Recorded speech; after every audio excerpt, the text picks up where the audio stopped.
Hola amigos, bienvenidos a una nueva edición del programa, ojalá su programa, Doble Estándar, conversando sobre temas que son, a mi juicio, importantes y relevantes, a mi juicio. Cuando ustedes opinen, que gracias a Dios están opinando harto, y eso a mí me sirve también porque me nutro de sus comentarios, con sus comentarios, propónganme temas. En esta oportunidad vamos a hablar sobre algo que a mi juicio es tremendamente importante para cualquier país que se considere país serio. Y estamos hablando del proyecto país. Estaba pensando en una serie de conceptos, de ideas, pero todo parte por una decisión. ¿Qué pasaría en nuestro país si de repente nuestro país toma una decisión y dice, ¿saben qué? Para el año 2045 vamos a ser una potencia económica mundial. Una decisión. Los grandes cambios pasan por tomar decisiones. Pueden ser grandes cambios en su vida personal, por ejemplo, cualquier cosa, a ver qué se me ocurre. Decir, ¿sabe qué? Yo me separo de este hombre maltratador. Es una decisión y provoca un tremendo cambio en su vida. Estoy dando un ejemplo, ¿no? Y en este caso, ¿qué pasaría, por ejemplo, si Chile dice, ¿saben qué? En el año 2045 Chile va a ser una potencia económica mundial. ¿Cómo le suena eso? A mí me suena como excitante. A mí me hace mucho sentido. A mí me gusta la idea, me atrae. Me gustaría incluso participar de ese proyecto. Chile 2045, potencia económica mundial. ¡Qué maravilla! Salir de esta mediocridad. Es una decisión, ¿eh? Claro que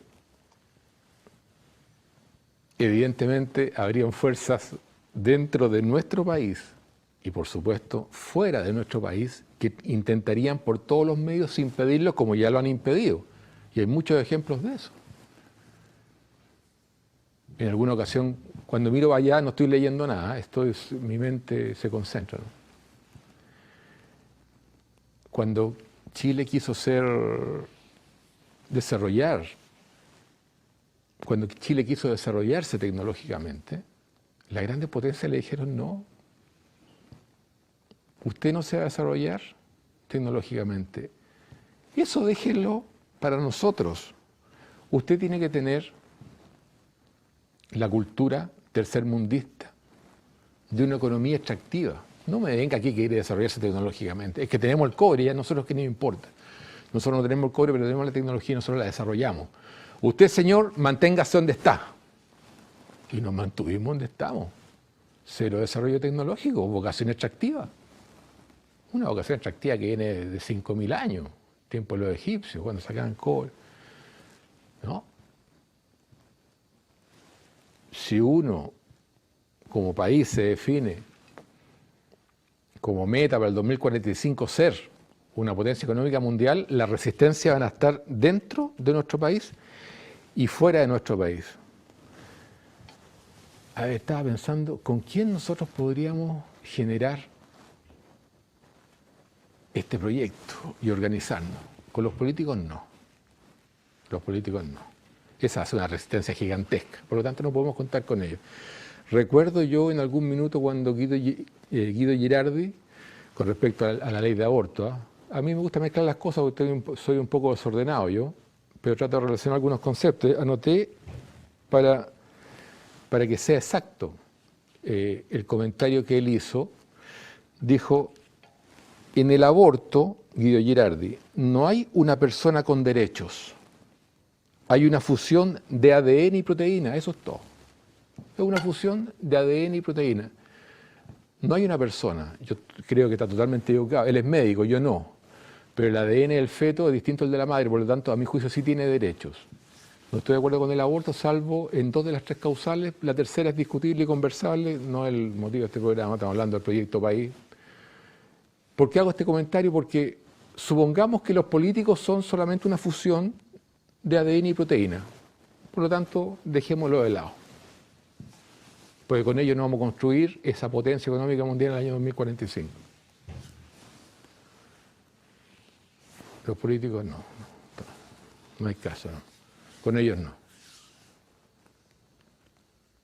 Supongamos que no existe un grupo de hombres sabios en nuestro país con la capacidad para, entre comillas, imponer este proyecto maravilloso a mi juicio.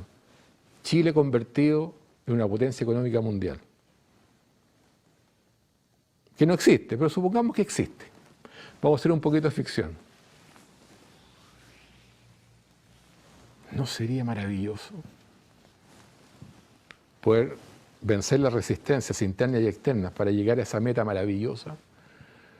¿Y cuáles serían los caminos? Por supuesto, la educación. Y aquí yo le pregunto a usted, señor, señora, porque todos arrastramos cadenas en nuestras vidas, unos más, otros menos, unas más pesadas que otras, pero yo converso con mucha gente y muchos me dicen, mira, yo no tuve la oportunidad de estudiar, de desarrollarme, me hubiese gustado, pero no pude porque mi familia no tenía dinero, por lo tanto tuve que trabajar desde muy joven, incluso tuve que sacar a mi familia adelante.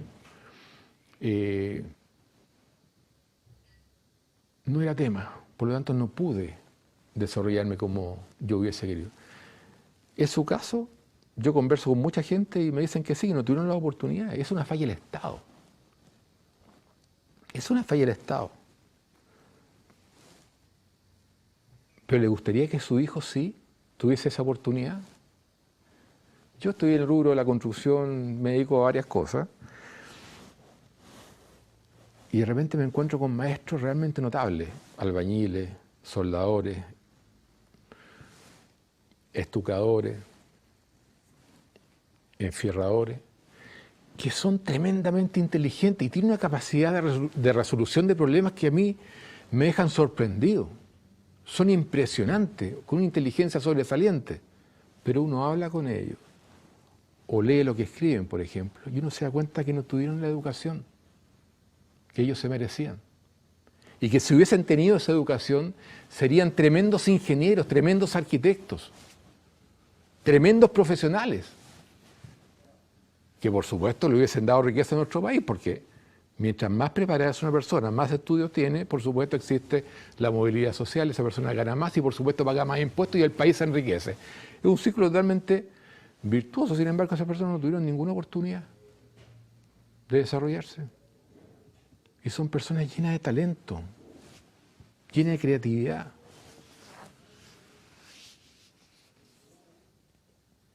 Entonces yo le pregunto, ¿le gustaría que para sus hijos exista esa oportunidad?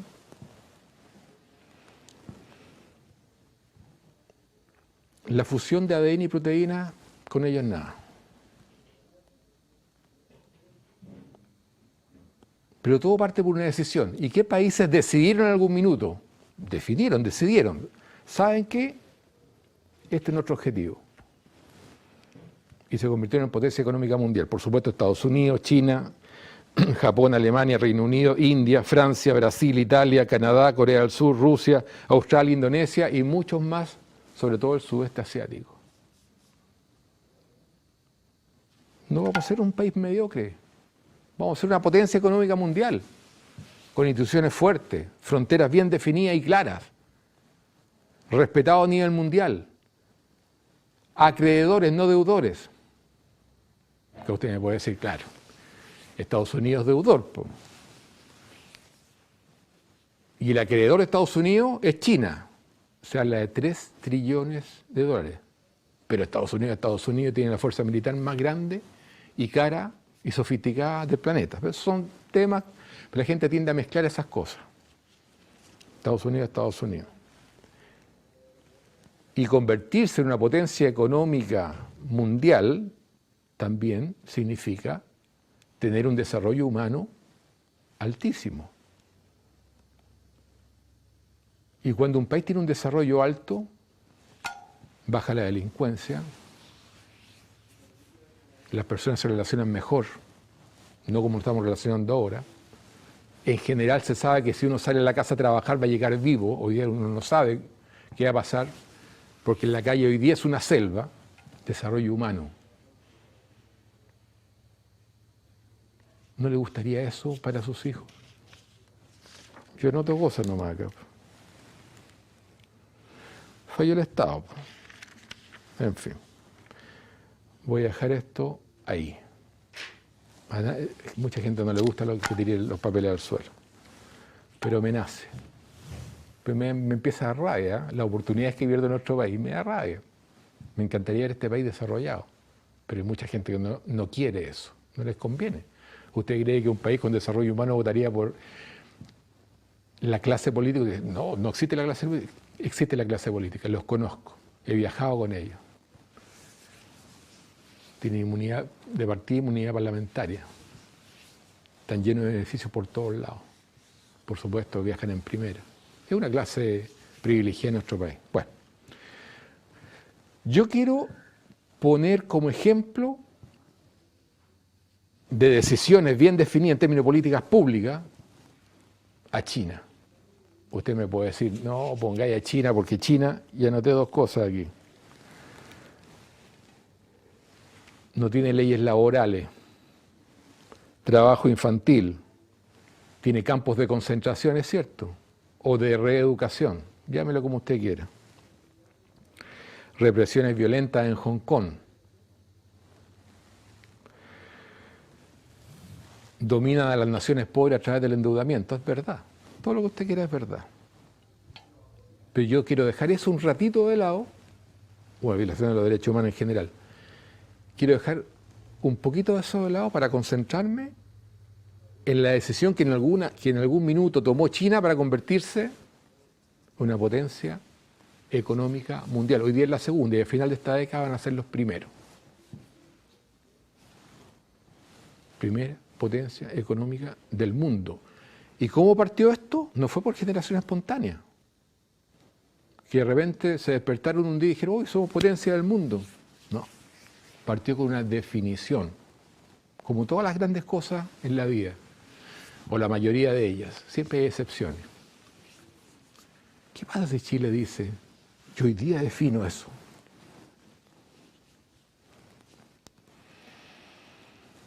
A ver, volvamos a China, la fábrica del mundo, tercer país más grande, el país más grande del mundo es Rusia. Tiene como 11 o 12 usos horarios. Después Canadá y tercero es China, en términos de tamaño. Nacen en China al año más que toda la población de Chile. 20 millones de chinos se integran a la vida en China todos los años. 20 millones de chinos. Es impresionante. Más de la mitad de ellos viven en la urbe. En los últimos 30 años China ha registrado un crecimiento económico histórico y se presume, bueno, que esto no para. Derrocar a Estados Unidos como primera potencia económica mundial, no militar, para eso falta mucho, demasiado. Potencia económica mundial. Algo que Estados Unidos tenta desde el año 1872. Cuando se acabe esta década o antes, China lo va a pasar.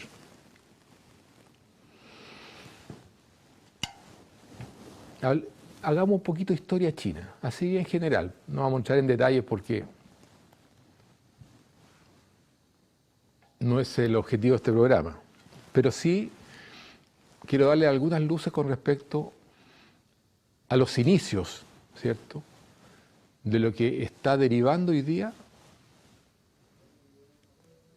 en el éxito económico de China, pero también tuvo momentos muy oscuros, muy oscuros. Y esa época fue la época de Mao. Mao Zedong. En 1921 se estableció el Partido Comunista en China y uno de sus fundadores fue Mao Zedong, un dictador despiadado al que se le atribuyen 70 millones de muertos. No estamos hablando de la que murió en guerra con los enemigos, no. 70 millones de chinos muertos como consecuencia de sus malas políticas públicas y su dictadura sangrienta.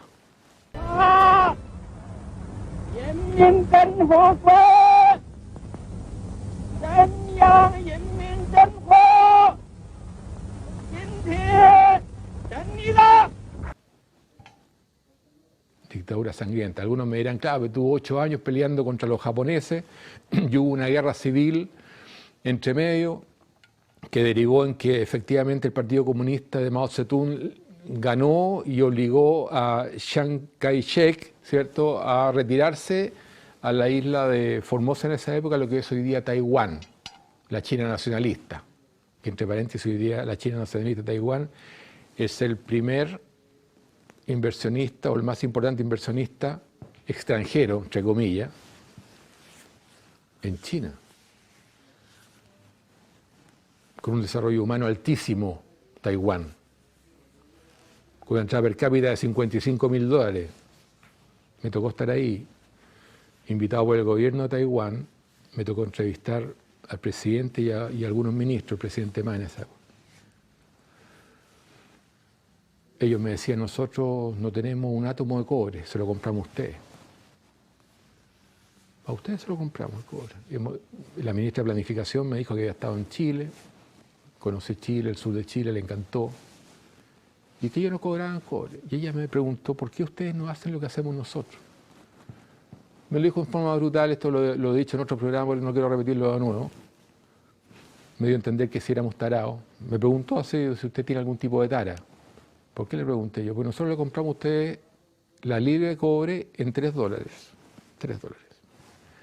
Y nosotros le metemos tecnología, somos los mayores productores de microprocesadores de chip del mundo. Y cada libra de cobre que ustedes nos venden en $3, nosotros lo convertimos, me dio el ejemplo exacto, me dijo, en lo que vale un Mercedes-Benz, o sea, $25.000, $30.000. ¿Por qué ustedes no lo hacen? Ahí apuntaba el comentario que hice al comienzo, que hay fuerzas internas y externas que no quieren que Chile se tecnologice, teniendo las materias primas. Ustedes son un país de tercer mundo, sigan siendo un país de tercer mundo con economía extractiva. No se metan con tecnología porque nosotros, y eso se lo han dicho a presidentes de la República en Chile, y han agachado la cabeza. Porque si no vienen sanciones o se van a encontrar con una relación internacional más áspera. Y no quieren meterse, pero ¿sabe que no nos metamos en problemas? Sigamos trayendo nomás. Con empresas públicas como Codelco, que deja mucho que desear y el resto están todas verdes. Eso se lo digo a raíz de qué? A raíz de lo que le voy a comentar ahora con respecto a las políticas que desarrolló China para hoy día estar perfilándose como la primera potencia mundial del mundo, la primera potencia mundial. 70 millones de chinos asesinados por Mao Zedong. Me fui para otro lado recién. El famoso salto adelante, impulsado por Mao Zedong. ¿En qué consistía esto?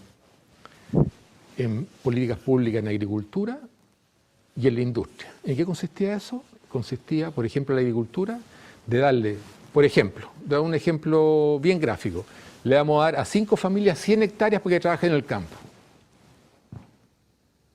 Ahí están las 100 hectáreas, 5 familias, ya, todas trabajan en esas 100 hectáreas.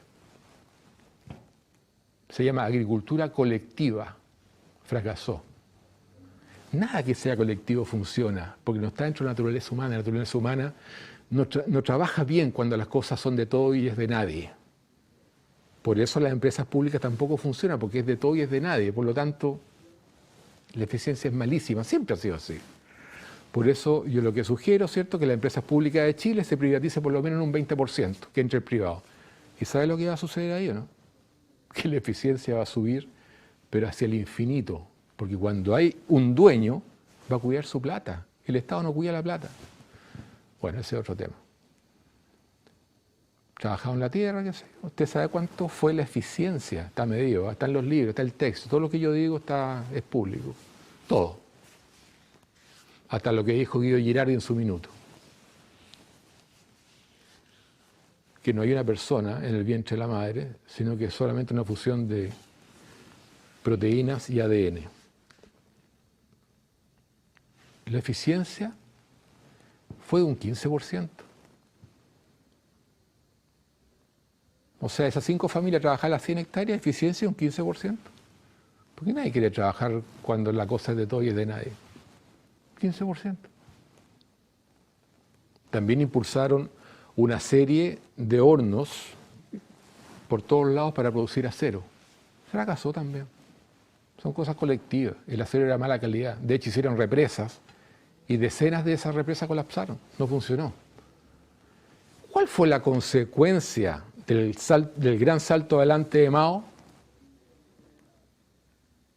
La gran hambruna de China. Hambre. Hambre.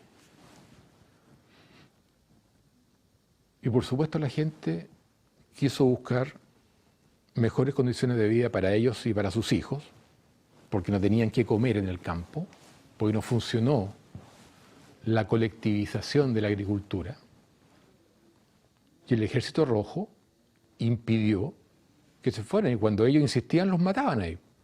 Entonces, ¿qué se quedaron haciendo las personas que estaban ahí, que no podían ir a la ciudad y no tenían que comer para sus hijos, ni para ellos?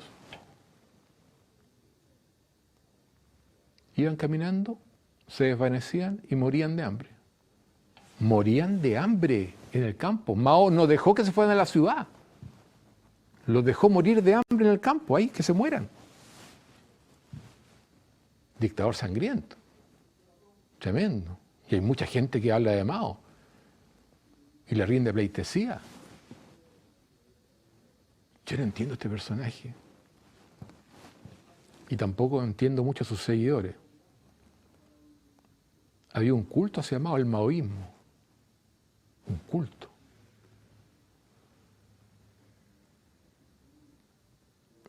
A Mao no le importó matar gente o que muriera de hambre. ¿Hay algo más terrible que morir de hambre? Sí. Morir de otra forma. No hay... Es un asesinato en el fondo.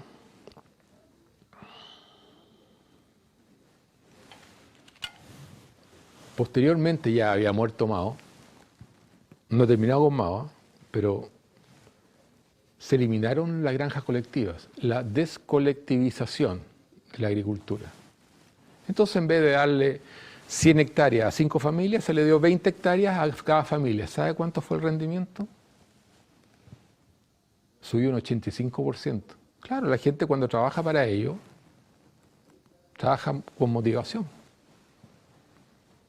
85%. Pero eso fue posterior a Mao.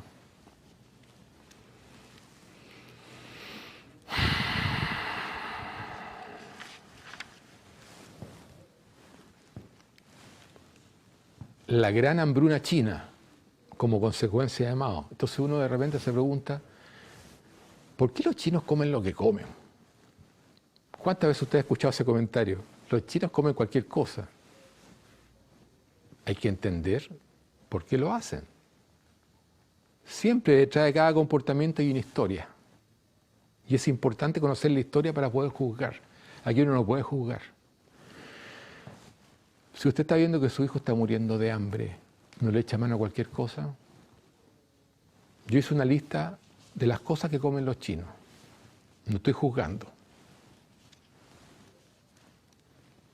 Está en los textos, está en todos lados. Comen gatos, perros, murciélagos, culebras, 100 pies, pangolines. Yo no sabía lo que era un pangolín. El pangolín es una especie de armiño, es con una carcasa, está en extinción. Es un mamífero. Además comen serpientes, ratas, cocodrilos. Usted hubiese hecho lo mismo. Se está muriendo de hambre. Cuando usted quería ir a la ciudad a buscar un mejor futuro, el Ejército Rojo se lo impidió. El Ejército Rojo de Mao, también el otro Ejército Rojo de la Unión Soviética, se lo impidió y dejó que la gente muriera de hambre en el campo.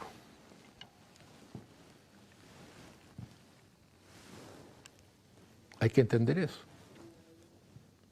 Por eso la cultura china hay cosas que nosotros no logramos comprender a menos que leamos sobre un poco la historia. Ahora la historia tiende a repetirse. Por eso es interesante e importante que la gente se instruya. El gran salto adelante. Políticas públicas fracasadas que generaron 55 millones de muertos. Pero son 70 millones de muertos. Acá viene el resto. Después vino la famosa Revolución Cultural de Mao. Revolución Cultural de Mao. Entonces la gente dijo, por fin una luz de esperanza. Le vamos a dar educación al pueblo y con eso, por supuesto, vamos a lograr cosas positivas para nuestro país, ¿cierto? Y vamos a bajar, no nos vamos a olvidar, pero va a mitigar el tremendo sufrimiento que ha tenido la historia reciente de China con la hambruna como consecuencia de las políticas públicas fracasadas de Mao. Una luz de esperanza en la revolución cultural, todos felices, profesores, intelectuales, artistas. Aquí viene una reflexión después de esto, ¿eh? La revolución cultural de Mao, pero no era así. Nuevamente Mao Zedong mostró su lado dictador sangriento. ¿En qué consistía la famosa revolución cultural de Mao? En una purga. Usted sabe lo que es una purga, ¿no? Una purga es una acción de purificación que consiste en eliminar aquello que es innecesario o dañino. Había que hacer una purga de las influencias capitalistas y del pensamiento burgués en la enseñanza, el arte y los medios en general. ¿En qué consistía esta purga?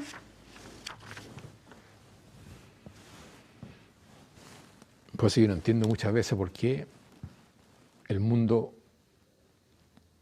de la docencia, del arte y la cultura en general, sea de izquierda y muchas veces esté apadrinado por el Partido Comunista. Yo no entiendo. ¿En qué consistía la purga?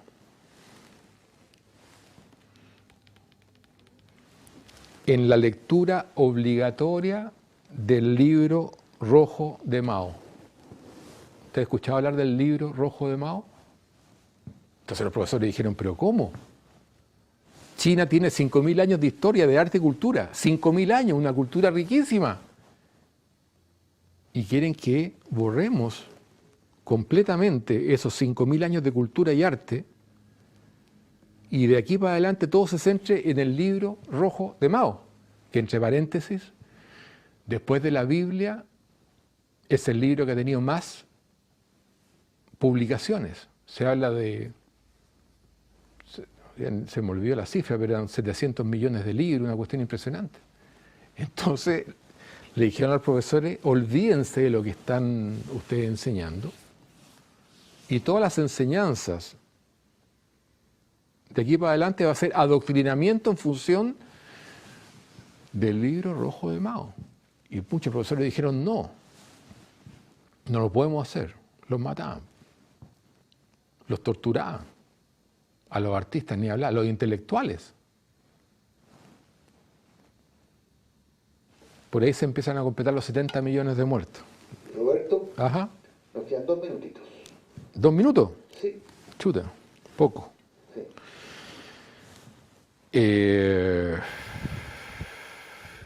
Habían torturas a los profesores, a los artistas y a los intelectuales, golpizas, humillaciones. Los maestros humillados, las personas que enseñan. Porque decían esto es una aberración. ¿Cómo vamos a hablar en función de un libro? Por mucho que sea Mao, el maoísmo, pero hay 5.000 años de historia. Los mataban. Mandaron a 16 millones de jóvenes a los campos de concentración para reeducarlos, porque no querían ellos basar su educación en el libro rojo de Mao y hacer trabajo forzado. Los mandaron a hacer trabajos forzados.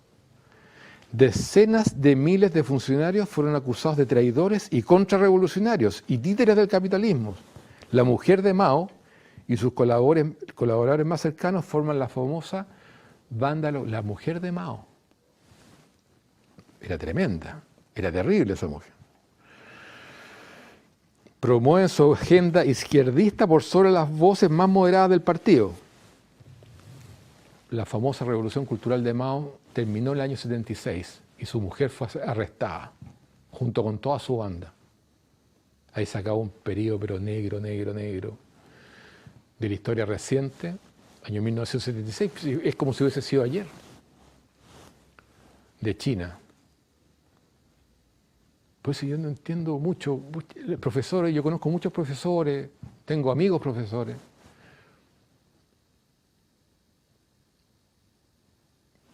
Y son apadrinados por el Partido Comunista. Me queda un montón de información, vamos a seguir en el siguiente programa porque se acabó el tiempo.